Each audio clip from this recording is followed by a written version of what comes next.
Do not lack in this moment. Stand up, okay? This is where you need to figure out, first off, they're interviewing you. You need to be interviewing them too, because this is gonna be your life, especially if you're gonna be working for them full time. You need to understand who you're locking in with. What type of relationship are we gonna have? What life are you offering to provide for me, okay?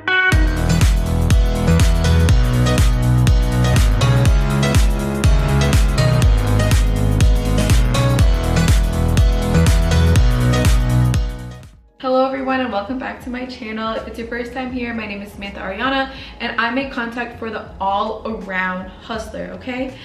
So today's video is going to talk about the overall hiring process in fine dining, from like finding a place to apply, going in to scope it out, applying, interview, training, and starting the job. Stop, my cat is like rubbing on the stand. So my plan is to make this just like a quick, short, informative video.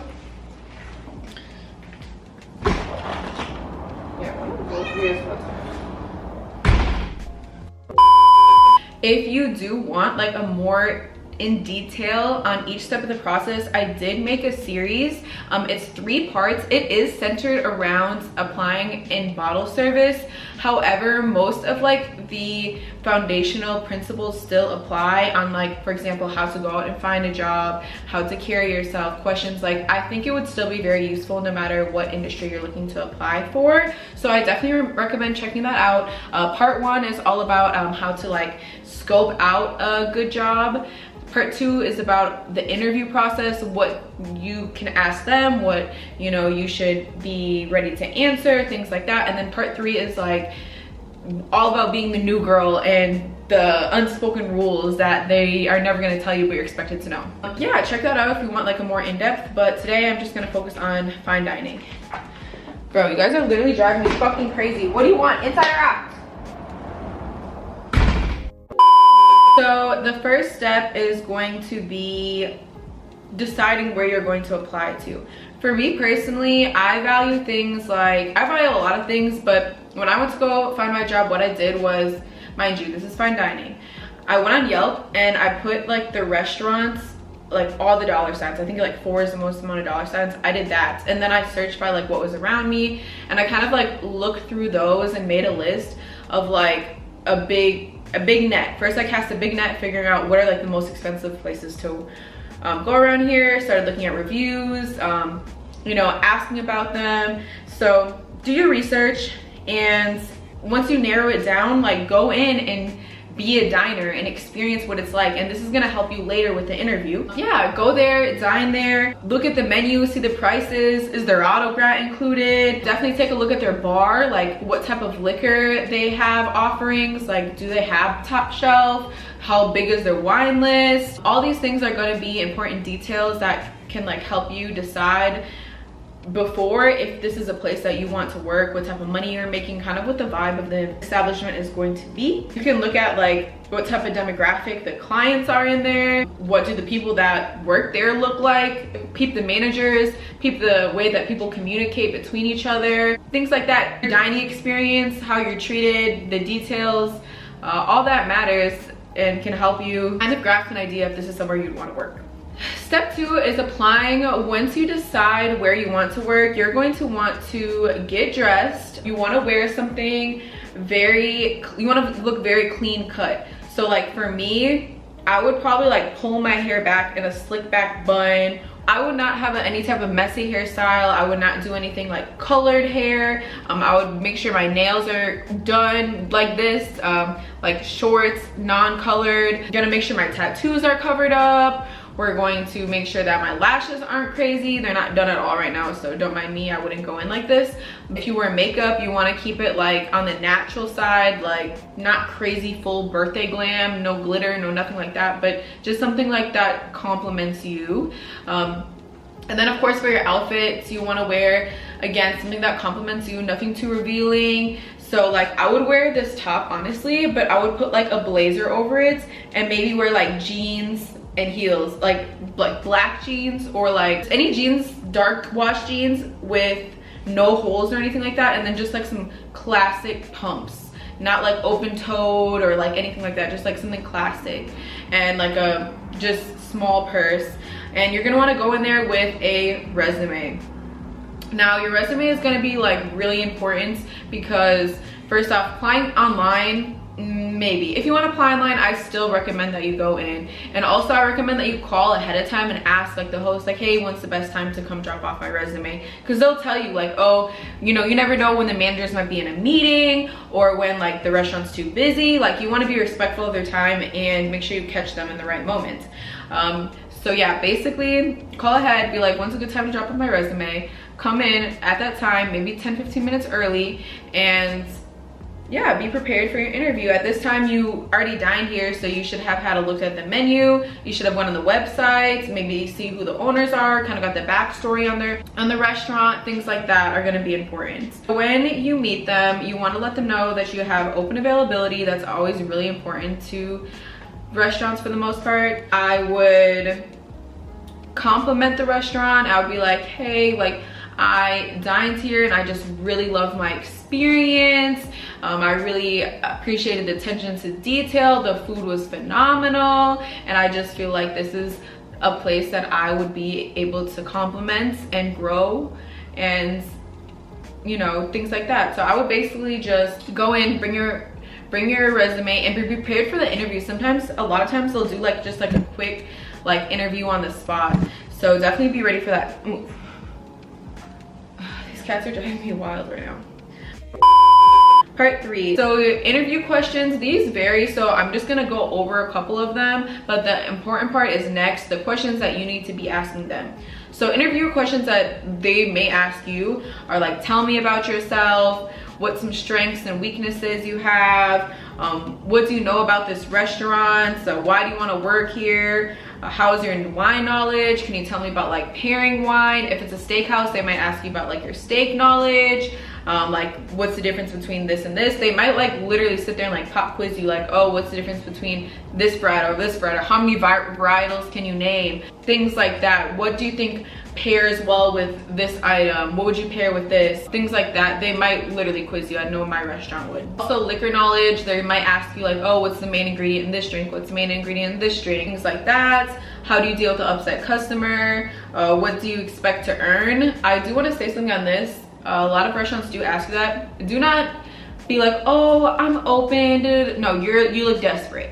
Let them know honestly, because you need an honest answer. And why not cut the bullshit? Just tell them, I need to make, you know, X amount a month. Like, I would say an average safe bet at almost any restaurant minimally would be like $200 a night, at least in fine dining, minimally. So that's like 5 days a week, it's like $1,000 a week. So if you say like $1,000 a week, that's lowballing it. At least say that. At least say that. But you can easily say like, oh, I expect to make like $1,500 a week, because that's ambitious.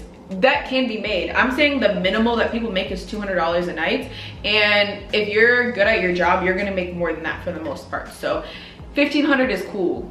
Anywhere from like $1,000 to $2,000, totally acceptable, not reaching at all. So yeah, there's that as far as the money thing goes. Now, as far as the answers to all these questions, I don't feel like getting into them because that's for you to figure out. I'm sure that you can Google how to answer these questions perfectly, but that's not what I'm here to do. I don't have all the answers, but I do have the questions you need to ask, okay? So these are the important things you need to be asking them. So you need to ask them, you know, at the end of like, oh, like, do you have any questions for us? Do not lack in this moment. Stand up, okay? This is where you need to figure out, first off, they're interviewing you. You need to be interviewing them too, because this is gonna be your life, especially if you're gonna be working for them full time. You need to understand who you're locking in with. What type of relationship are we gonna have? What life are you offering to provide for me, okay? With that being said, you need to ask them, what are your shift times? What are your end times? How many covers do you guys have on an average night? So one cover equals one person. So how many guests are coming in? Like, you're trying to feel, is it a busy restaurant? Are you guys only busy on the weekends? Are you day shift, lunch shift? Like, you're trying to understand the flow of traffic. With that being said, how many servers do you have? And how many covers per server? So basically this math, I feel like if you're watching this video, you probably have some experience, so I don't need to explain all of this. But covers per server is like, say there's 100 covers in a night, and there's 10 servers. That means each server can expect 10 guests. which is pretty average. Like 10 is perfect. 10 to 12 is perfect.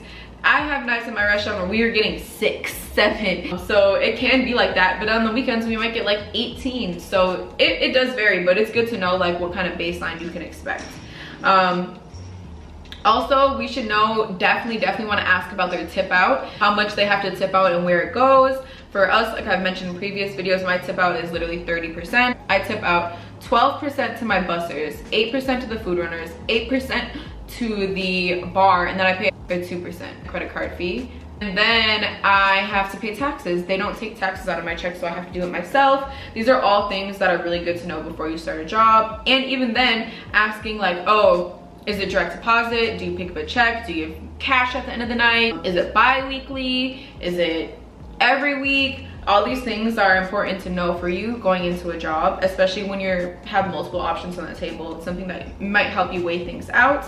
Your scheduling system, like do you guys put out a two-week schedule, 1-week schedule? Do you guys even have a good scheduling system? And with that being said, do you guys make cuts every night? A cut is basically like, a lot of times restaurants will overstaff, and then the day of, they'll be like, oh, this many people don't have to go to work. How do you guys go about making cuts? Or do you make everyone show up and you cut during the shift? Things like that. How do you make cuts? We want to know about PPG, price per guest. So at my restaurant, it's literally like $180 is the average price points. Each guest on average spends $180 in my restaurant. I feel like this question will really let you know what type of restaurant you're dealing with. So I'm telling you my actual numbers so that you guys have some type of baseline to go off of, especially if you're new to fine dining. Next thing I want to talk about is, let's say that the interview goes good. Then the next thing is they're going to basically be offering you to come in and stage. So staging is like, you just follow somebody around. You don't do much, you just follow somebody around, and usually the staff member is gonna be like peeping and like seeing your vibe. It's like a vibe check. A stage is like a vibe check. And then they'll go back to the manager, let the manager know like, yeah, I think that they might be a good candidate, or they literally lied on their entire resume and have no idea about anything. So your stage is gonna be like your vibe check. Once you get past that, they'll put you through training. So training can be anywhere from like 1 to 2 weeks long. Mine's about 2 weeks long at where I work, and every single day you're paired with a different server. You have like a packet you work through, and at the end of every night you check out with the manager. They kind of drill you, quiz you, yada yada yada. Once you're done with your training, oh, by the way, when you start training, you have to have all your tools. And for us, our tools is a lot. We have to have like 5 pens, a Sharpie, a highlighter, a polishing rag, a Tide to Go pen, mints, $50 bank, wine key, and a lighter. And I might be missing a few things, but you have to have all those things. And of course your uniform. So you have to have all those things. So now if you're hearing what I'm saying, basically you're gonna give these people, you're gonna be investing at least $100 into these tools. On top of that, 2 weeks of your time. Now, I'm not gonna say it's unpaid because you get paid minimum wage, or like I think maybe like anywhere from like $7 to $10 an hour during that time, and you're gonna be putting in like a whole 40 hours, 40 to 80 hours. So that's a lot of time to be putting into it. That's why this vetting process is so important, because it's not even just do they want you. You need to understand if you really want to work here. So during this process, you need to be asking the server questions, like peeping how much people are tipping, how much people are spending. Like, this is your time at the same time to be like getting up on game of what's going on around you, because again, like, this is a two-way stream. Like, you both have to agree to pick each other. So don't forget, you are the prize, okay? Yeah, basically that happens once you're done with your training. You will do a test out. It's like a manager wait. So basically the managers pretend to be guests and you do like full-on service. So like for us, you walk in, you do your spiel, you'll open a bottle of wine, like you'll take their order, you'll serve them. It'll be like a whole thing that goes through, and if you get through that, boom, you got the job. So yeah, like I said, that was just like a really quick 10-15 minute how to get a job in fine dining from start to finish. Like I said, I really think you guys should check out those other 3 videos. I also have, once you get the job, you should check out my next video, which is the first 10 things I learned in fine dining. I also have a how to fine dine like a pro, and I also have a like open call, come to a job interview with me. So all of those videos are great to check out if you're really interested. Also today I'm excited to be recording a video that's going to be fine dining versus nightlife, and I'm gonna compare the two across the board from like 5 different categories, from like your work environment, your job duties, the money you make, the hiring process, and I can't remember what the 5th one is, but yeah, basically I'm gonna be making that video right after this one. So lock in, twin. All right, thanks for watching. Go ahead and comment below if you have any other tips, comments, concerns, questions. I'm still responding to 100% of your guys' comments. Dropping a new video every single other week. Thanks for checking me out. Please thumbs up this video if you liked it, if you learned something. Appreciate you guys. Have a good evening.